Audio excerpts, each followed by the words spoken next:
কি ব্যাপার মনারা, সবাই কেমন আছেন?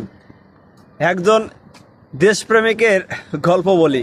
রেমিটেন্স যোদ্ধা কিছুদিন আগে বাংলাদেশে 1.5 লক্ষ টাকা ব্যাংকে পাঠাইছিল। মামা তো পুরাই মানকাছি ভাই পড়ে গেছে।